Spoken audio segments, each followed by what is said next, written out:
이베스트 투자증권 연불리 염승환입니다. 지금 이베스트 투자증권 신규 계좌 개설하시면 즉시 주식상품권 1만 원을 드리고 첫 거래하시면 제가 쓴 연불리 도서 함께 드리고 있으니 꼭 받아가세요.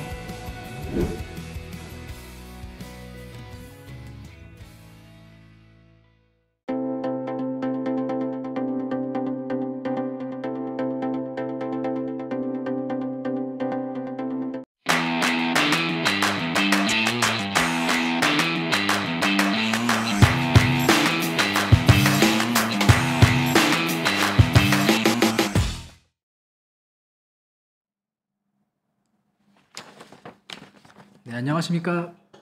이번 주도 인사드리게 되었습니다. 저는 이베스트 투자증권 해외 주식 영업팀에서 근무를 하고 있는 권준국이라고 합니다. 이번 주도 역시 마찬가지로 해외 시장에서 있었던 일들과 그리고 기업들 그리고 또 한 가지 이제 투자 트렌드에 대해서 또 말씀을 드리려고 하는데, 개인적으로 이번 주 시장 좀 굉장히 힘들었던 것 같아요. 뭐 대외적으로도 그렇고 매크로 요인도 그렇고 뭐 개별 기업들도 그렇고 하다 보니까 시장 변동성 엄청나게 심해지고, 또 한 차례 또 이제 급락장 오는 거 아니냐, 이제는 진짜 시장 꺾이는 거 아니냐라는 이야기들도 많았는데, 또 어제 오늘은 또 시장 괜찮은 걸 보고 또 아직은 더 아닌가라는 생각이 또 들 정도로 굉장히 헷갈리기도 하고 힘든 한 주를 또 보냈던 것 같은데, 아마 다들 저랑 비슷한 생각 하셨던 것 같아요. 그래서 이번 주엔 또 어떤 일들이 있었는지 한번 또 정리하는 시간을 좀 가져보도록 하겠습니다. 그럼 이번 주에 있었던 시장과 그리고 기업들 먼저 이야기를 나눠보도록 하겠습니다.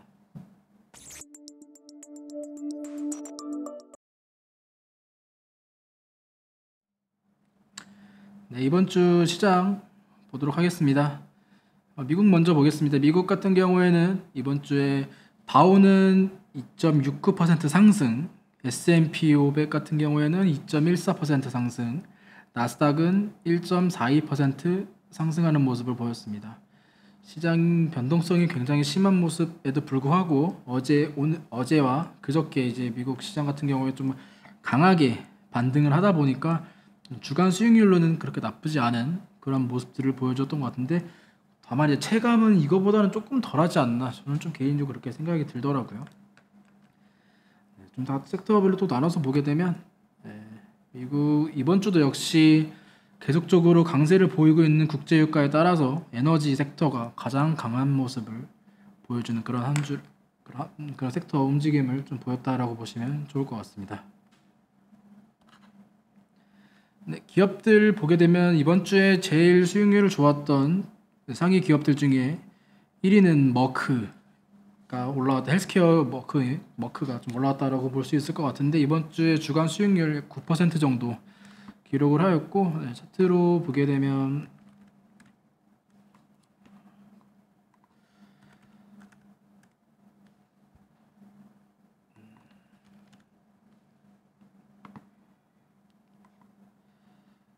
굉장히 그 10월 1일이니까 사실 뭐 지난주긴 했는데, 지난주에 한 차례 급등이 나오고 뭐 꺾이긴 했지만, 그럼에도 어제도 다시 좀 재차 반등을 하면서 이번 주 주간 수익률로 9% 이상 좀 좋은 모습을 보여주긴 했었는데, 이 머크 같은 경우에는 좀 한 차례 뜨거웠었던 게, 그 코로나 지금 치료제가 이제 그동안에는 백신도 그렇고 치료도 그렇고 주사형 형태로만 지금 제공이 되고 있었는데, 이 부분과 관련해서 머크에서는 경구용이라고 해가지고 이제 먹는 치료제에 대해서 유효성이 검증이 되었다라는 내용의 발표가 나오다 보니까 시장에서 좀 굉장히 한 차례 뜨거운 반응을 보였었죠. 아무래도 우리가 좀 코로나 관련해서 뭐 백신도 그렇고 주사 맞는 것도 그렇고 했을 때 형태가 주사 맞는 것보다는 아무래도 먹는 형태가 훨씬 더 간편하기도 하고 부담도 덜하니까 시장의 반응이 뜨거울 수밖에 없는데, 다만 이제 가격이 뭐 그 내용 따르면 한 알에 $700 정도 굉장히 좀 비싼 형태이기도 하고, 물론 이 부분은 이제 국가 소득 수준에 따라서 뭐 차등을 한다라고는 하지만 어쨌든 가격이 좀 비싸기도 하고, 지금 현재 그 FDA의 긴급 사용 승인 신청을 하겠다라는 내용도 발표가 되었다 보니까 머크 같은 경우에는 주가가 굉장히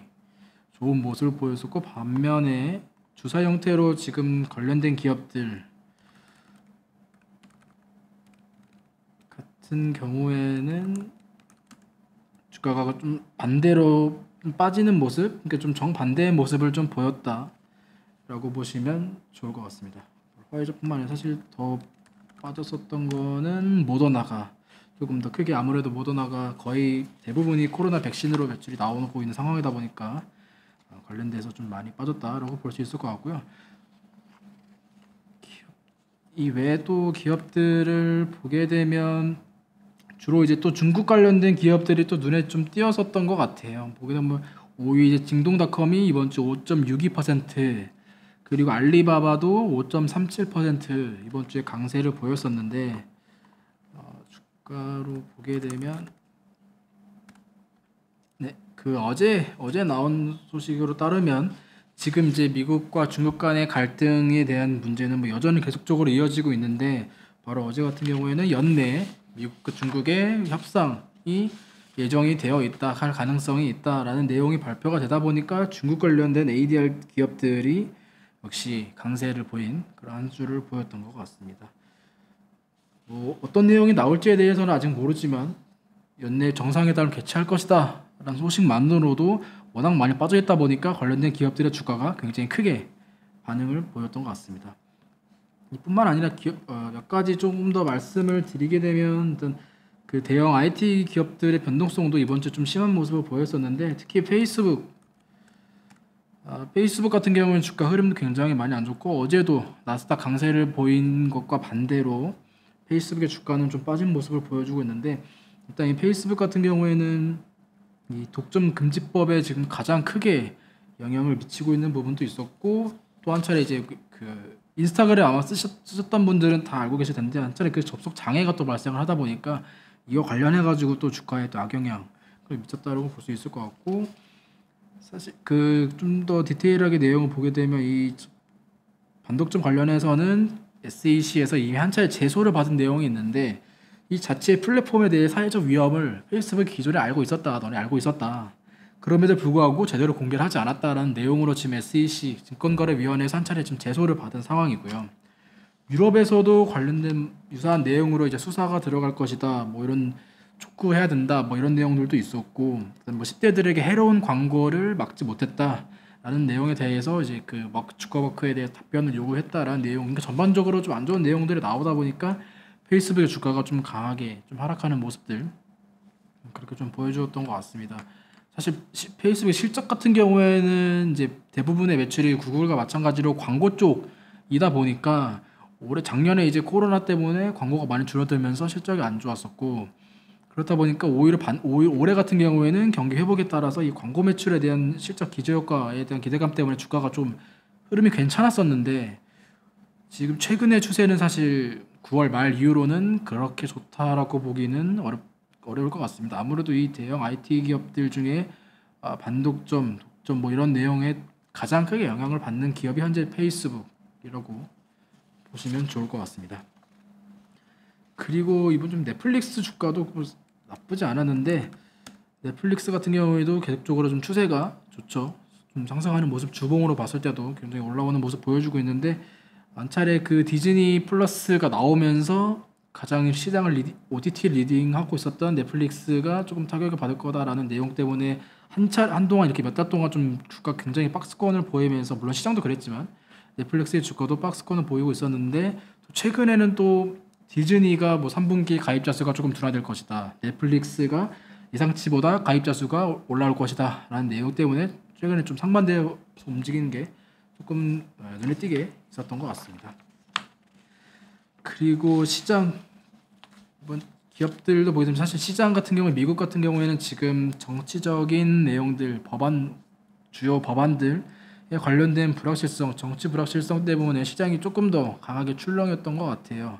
크게 지금 이제 그 이야기가 나오고 있는 법안 총 3가지라고 볼 수 있을 것 같은데,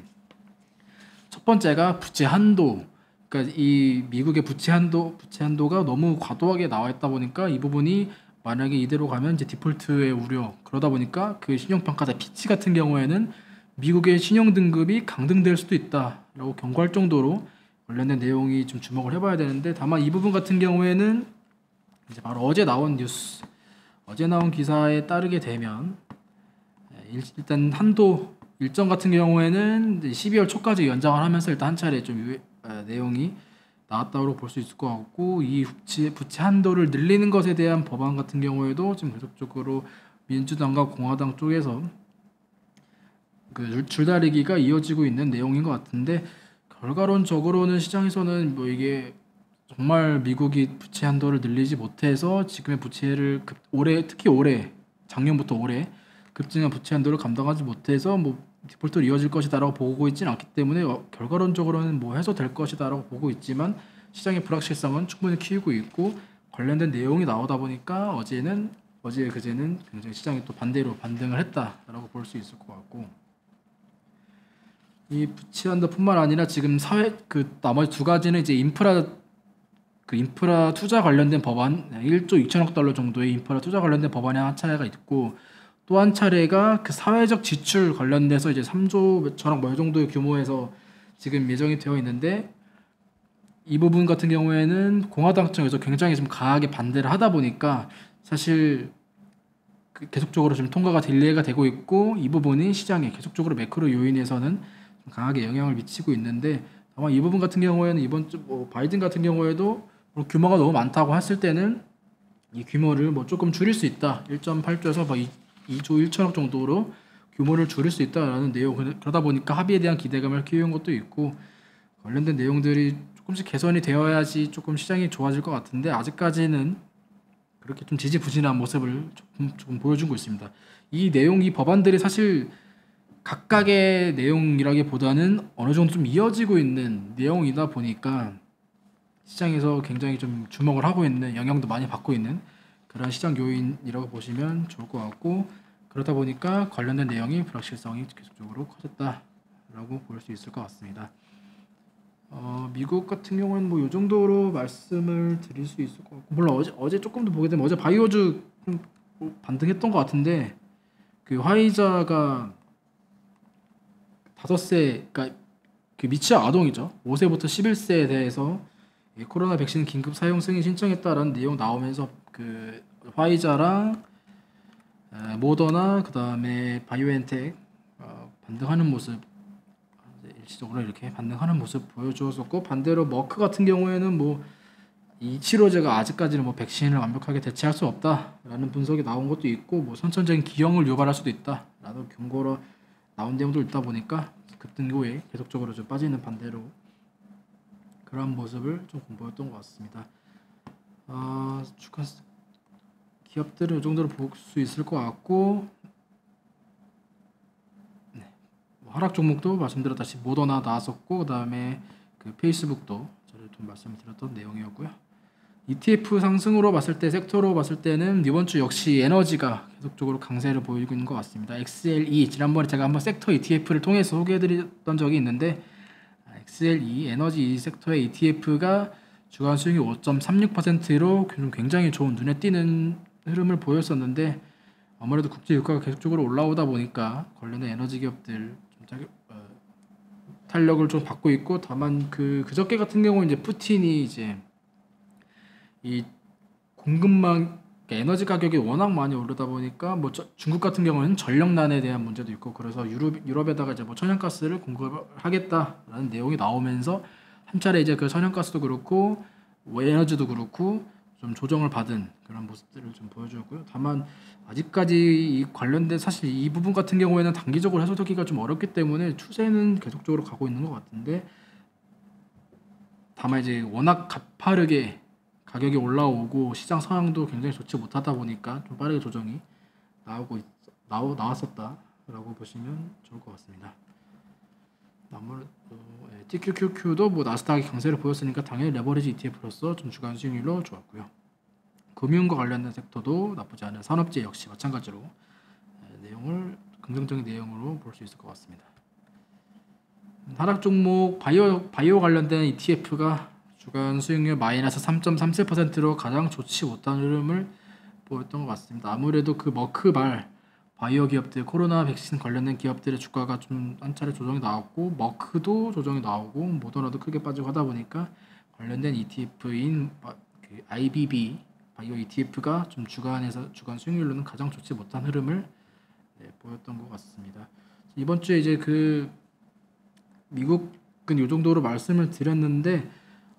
중국 같은 경우에는 지금 그 저번 주 금요일 10월 1일부터 지금 계속적으로 그 연휴로 인해서 휴장이다 보니까 뭐 따로 말씀드릴 내용은 없고, 홍콩 같은 경우에는 반대로 조금 반등을 미국과 마찬가지로 굉장히 어제 반등을 하며 강하게 3% 이상 강하게 반등을 하면서 주간으로는 0.5% 상승으로 마감을 하였습니다. 아무래도 그 헝다 관련된 내용, 그 헝다 같은 경우는 결국에는 거래 정지가 되었죠. 거래 정지되었고, 그 헬스케어 기업들도 그 머크 치료제 소식 나오면서 좀 급락이 나왔었다 보니까 홍콩 지수 좋지 못하다가 이제 지금 시장 전반적으로 반등을 하면서 홍콩 같은 경우에도 강하게 올라오는 모습으로 마감을 하였고요. 다만 이제 그 연휴도 그렇고 코로나 그 백신 접종도 확대가 되다 보니까 항공 수요가 좀 올라오면서 관련된 뭐 중국 국제항공이라던가 뭐 동방항공 이런 기업들의 주가에는 또 긍정적인 영향으로 나오면서 좀 주간으로 한 차례 좀 좋은 모습을 이어졌던 한 주를 보였던 것 같습니다. 역시 마찬가지로 섹터로는 사실 계속적으로 지금 에너지 관련된 섹터가 눈에 띄는 것 같아요. 홍콩도 그렇고 뭐 미국도 계속 그렇죠. 지금 XLE 에너지 섹터 ETF가 주간으로 계속적으로 좀 좋은 모습을 보여주고 있는데, 시장 이야기를 이 정도로 말씀을 드리고, 제가 이제 트렌드 스터디를 통해서 말씀드릴 그 투자도 이번 주는 에너지와 관련된 이야기를 나눠보도록 하겠는데, 이번 주 시장과 기업 이야기는 여기까지 하도록 하겠습니다.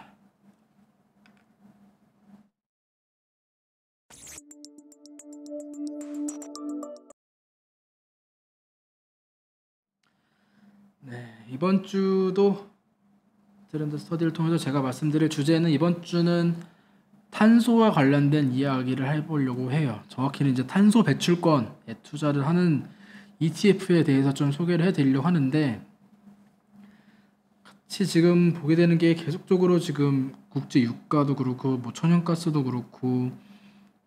뭐 석탄 가격도 그렇고 에너지 관련된 가격들이 굉장히 급등이 나오고, 뭐 중국에서는 말씀드렸다시피 전력난이 계속적으로 이어지고 있을 정도로 시장에서 눈에 띄는 섹터라고 봐야 될 것 같은데, 그러면 이 탄소에 대해서 좀 이야기를 나눠보도록 하겠습니다. 일단 가격부터 보게 되면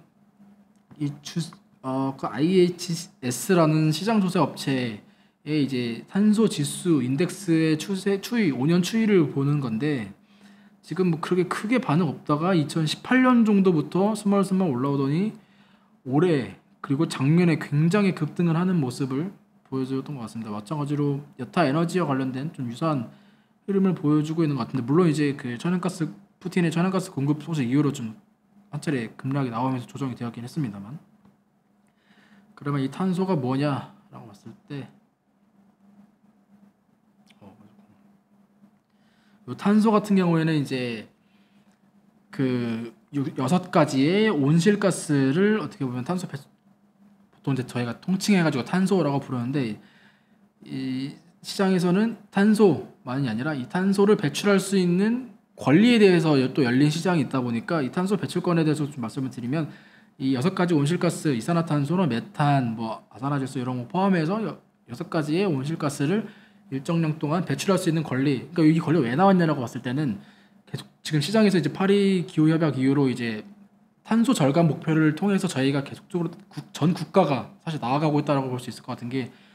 자동차 같은 경우에도 이제 탄소를 저희가 이제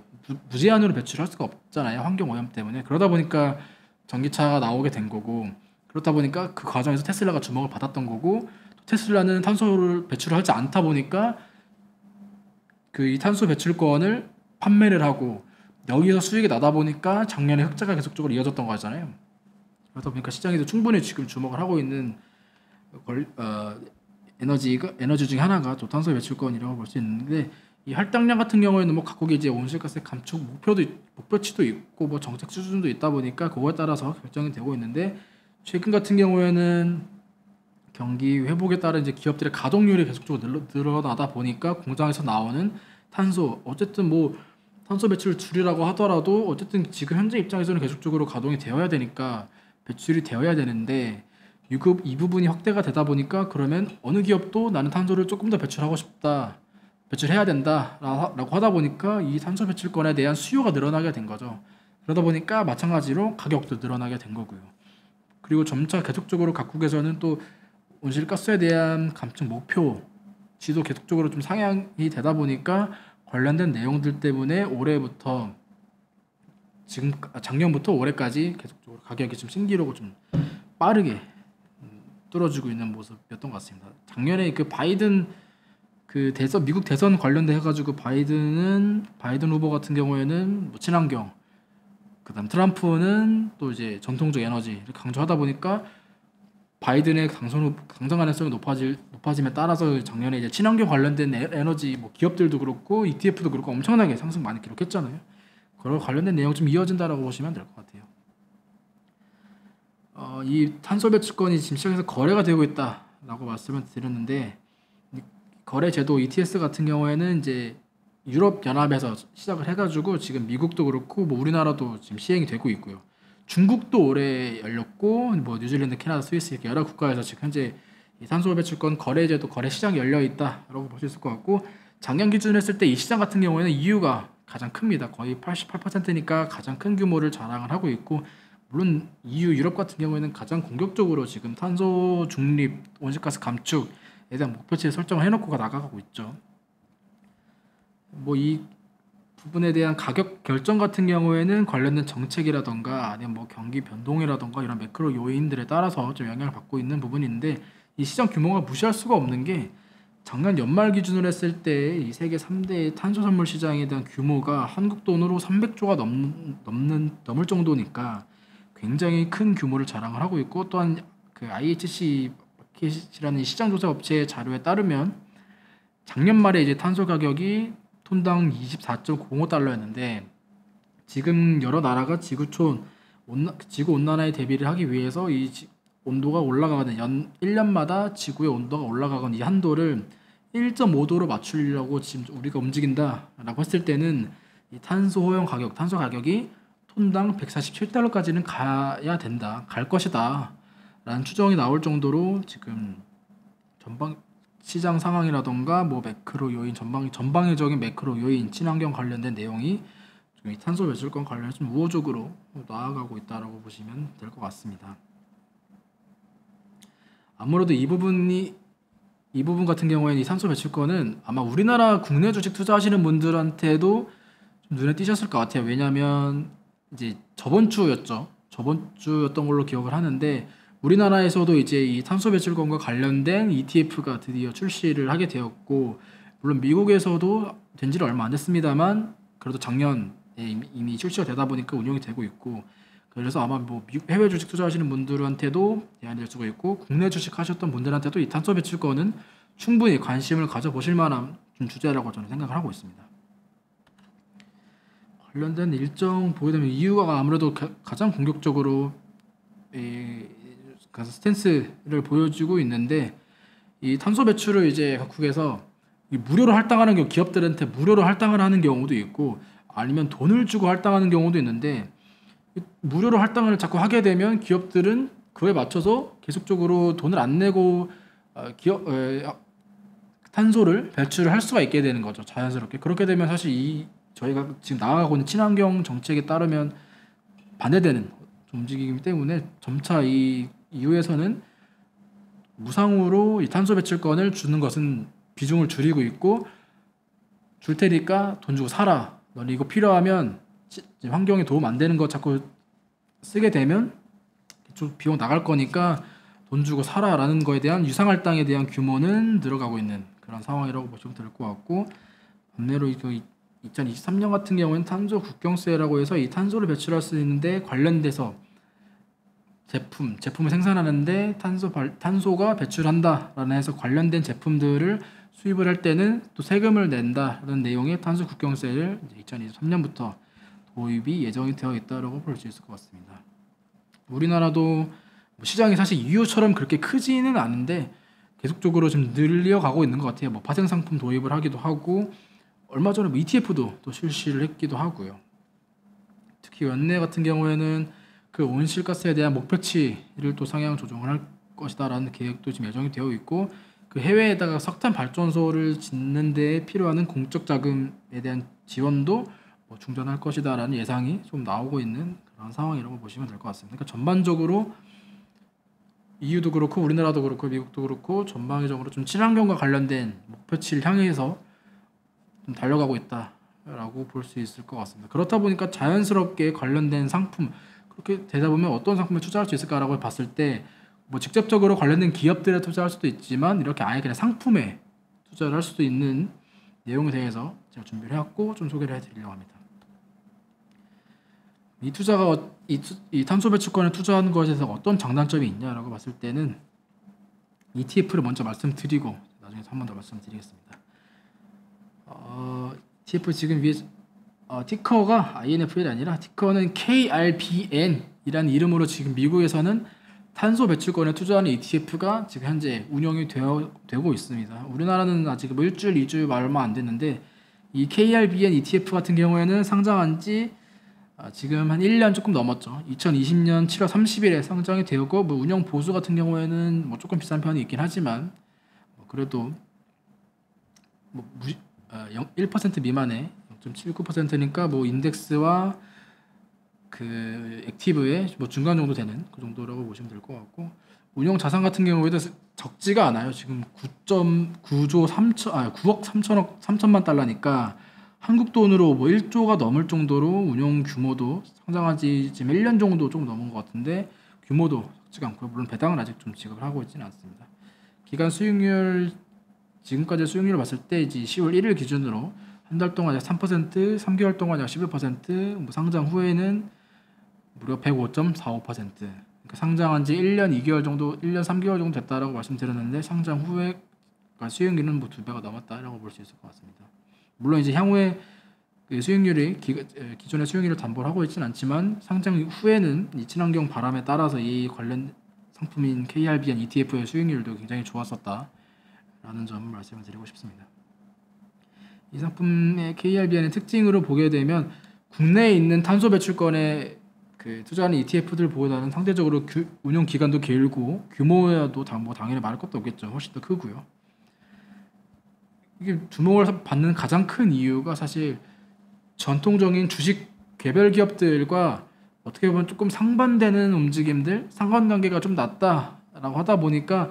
저희가 포트폴리오를 구성을 할 때 좀 좋은 것 같아요. 시장이 계속적으로 지금 테이퍼링 나오고 나서부터 시장이 계속적으로 뭐 주간 수익률은 플러스가 나올 때도 있지만 변동성이 굉장히 심한 모습을 보여주고 있는데 결국에는 변동성이 심해지다 보니까 포트폴리오를 구성하는 것에 대한 필요성은 굉장히 커지고 있고 그러면 어떤 포트폴리오를 구성할 것이냐라고 봤을 때는 당연히 어떻게 보면 주식시장과는 조금 더 상반되는 포지션들을 찾을 수밖에 없는데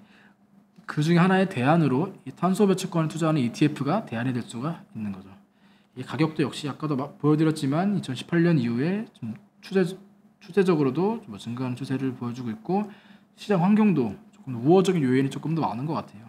탄소 절감하는 뭐 계획이라던가 이제 탄소 배출권 거래 같은 경우에도 계속적으로 시장의 파이가 커지고 있다라고 보시면 될 것 같고요. 또 반대로 경기가 계속적으로 회복이 되다 보니까 기업들의 공장 가동은 늘어나고 있고 그렇게 되면 지금 자꾸 국가에서는 탄소 배출을 줄이라고 한 상황에서 그러니까 탄소 배출권 입장에서는 공급이 줄어들게 되는 거죠. 시장이 풀리는 탄소 배출권에 대한 공급은 줄어드는데 경기가 좋아지다 보니까 자꾸 탄소를 기업들 입장에서는 배출을 하게 되는 거고 그러다 보니까 수요는 또 늘어나게 되는 그러니까 공급은 줄어들게 되고 수요는 줄어들든 이런 상황들 때문에 최근에 굉장히 이 가격이 가파르게 좀 올라갔다라고 보시면 좋을 것 같아요. 이 포트폴리오 보게 되면 이 KRBN 같은 경우에는 탄소 배출권 거래 시장에 선물에 투자를 하고 있는데 그 규모로 봤을 때는 가장 큰 시장은 아까도 말씀드렸다시피 EU가 되는데 이 EUA라고 해가지고 EUA가 이제 EU 지역의 탄소 배출권 거래 시장이라고 보시면 될 것 같고 그다음에 CCA가 미국 이제 캘리포니아 지역이라고 보시면 될 것 같고 RGGI라는 그 이름은 그 북미의 이제 북동부 지역에 있는 탄소 배출권 거래 시장이라고 보시면 될 것 같습니다. 규모는 뭐 거의 그 70% 정도가 그 유럽 정도, 나머지 20-30% 정도가 이제 캘리포니아, 그다음 그 RGGI 미국 국토부가 지역이 좀 나눠져서 매일 하고 있다라고 보시면 될 것 같고, 이거 아마 국내에 있는 그 탄소 배출권 ETF하고 조금 비교해서 볼 만한 게 그 네 가지인데, 그 네 가지가 다 이제 같은 포트폴리오 구성을 하고 있지는 않고, 어떤 탄소 배출권 ETF 같은 경우에는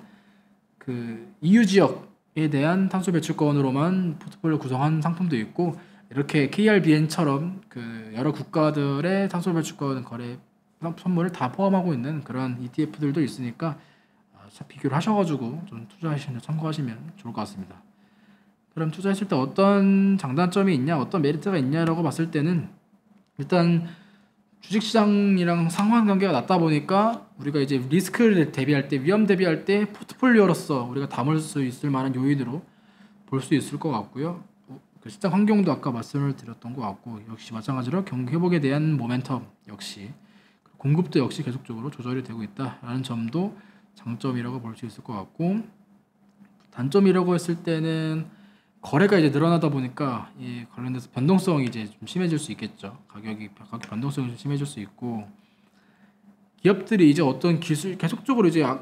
전 국가적으로 전 세계적으로 압박이 오다 보니까, 그러면 우리는 기술 개발을 조금 더 해가지고 이제 탄소 배출을 하지 않고서도 제품을 생산할 수 있게 시스템을 갖춘다라고 해가지고, 기업들이 만약에 탄소 배출이 절감된다라고 하다 보면 이 탄소 배출권에 대해서 수요가 줄어들겠죠. 기업들 입장에서는 탄소 배출 안 나오는데 굳이 살 필요가 없는 거잖아요. 오히려 이거를 팔게 되겠죠. 테슬라처럼. 그렇게 되면 기업의 실적에서 또 굉장히 좀 좋은 영향을 받을 수도 있고, 그 관련돼서 탄소 배출권 수요가 줄어들게 되면 이 탄소 배출권 투자하는데 메리트 당연히 줄어들 수밖에 없겠죠. 그리고 이제 아무래도 이게 선물이다 보니까 선물로 ETF가 구성이 되어 있다 보니까 이 투기성 자금에 따라서 가격이 또 왜곡될 가능성도 분명히 충분히 있고요. 그리고 지금 이렇게 사실 주가가 오르는 것, 가격이 오르는 것도 전 국가적으로 친환경 정책의 방향성에 따라서 움직이고 있는데, 만약에 이 정책의 방향성이 조금 더 줄어든다, 만약에 속도감이 좀 줄어든다라고 했을 때는 급격하게 또 가격 변동성이 커지면서 좀 그 가격도 꺾일 수가 있겠죠. 그렇다 보니까 이런 점들은 조금 단점, 탄소 배출권에 투자하는 단점이라고 볼 수 있을 것 같습니다. 다만 전반적으로 봤을 때는 좀 종합을 해서 보게 되면, 지금 시장에 대한 리스크가 워낙 변동성이 워낙 커지다 보니까 불확실성도 커지고 있고, 계속적으로 지금 시장을 어떻게 대비해야 될 것이냐라는 데에서 아마 저도 그렇고 시장 참여자인 투자자분들도 그러신 것 같아요. 그러다 보니까 제가 이제 지금까지 올라온 영상들도 보게 되면 배당, 인컴과 관련된 부분이나 아니면 시장 급락이나 뭐 이런 리스크 요인에 대비할 수 있는 부분들에 대한 관심도가 조금 더 높으신 것 같아요. 그러다 보니까 리스크를 대비할 때 포트폴리오를 어떻게 구성할 것이냐, 어떤 포트폴리오를 담을 것이냐라는 점에 대해서 그것에 대한 대비 요인, 그 선택지 옵션으로 이 탄소 배출권에 투자하는 ETF를 준비를 해왔고요. 아마 이 부분들은 우리나라에서도 이제 이 관련된 ETF가 상장이 되다 보니까 관심도가 충분히 더 높아질 거라고 생각을 해요. 다만 이제 아직 우리나라에서는 트랙 레코드도 거의 없고 규모도 작다 보니까 조금 나는 그런 거에 대해서 좀 불안하다라고 하시는 분들은 해외 주식, 특히 미국에 상장되어 있는 탄소 배출권에 투자하는 ETF인 KRBN에 투자를 하시면 조금 더 큰 규모의 상품으로 투자를 할 수가 있다 보니까 관련된 내용도 충분히 관심을 가져보시면 좋을 것 같습니다. 시장이 사실 최근에 특히나 항상도 그랬지만 요즘에도 계속적으로 예측도 어렵고 좀 시장이 뭐 좋았다 안 좋았다 하는 그 변동폭도 굉장히 큰데, 저희가 항상 대비를 해야 되잖아요. 그렇다고 하더라도 예측은 안 되지만 대비를 해야 되는데, 어떻게 대비를 할 것이냐에 대해서 자꾸 제가 이제 뭐 대안을 드리고 선택지를 드리니까 관련된 내용도 충분히 참고를 하셔가지고 관심 있게 보시면 충분히 이 시장의 하락에 대해서 대비를 하는데 저는 도움이 될 거라고 생각을 하고, 이번 주에는 이렇게 탄소 배출권에 투자하는 ETF인 KRBN까지 좀 소개를 해드렸습니다. 네, 그럼 저는 이번 주 시장과 관련된 이야기와 기업들, 그리고 탄소 배출권에 투자하는 상품까지 말씀을 드렸고요. 저는 다음 주에도 또 새로운 이야기를 준비해와서 인사를 드리도록 하겠습니다. 네, 지금까지 이베스트 투자증권 해외 주식 영업팀 권준국이었습니다. 네, 감사합니다.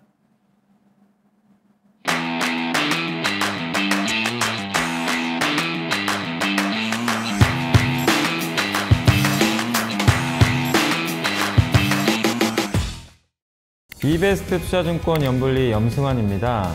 지금 이베스트 투자증권 신규 계좌 개설하시면 현금처럼 쓸 수 있는 주식 상품권 1만 원을 드립니다. 또한 첫 거래하시면 제가 쓴 주린이가 가장 알고 싶은 최다 질문 탑 77을 추가로 드립니다. 자세한 사항은 아래 내용을 참고해 주세요.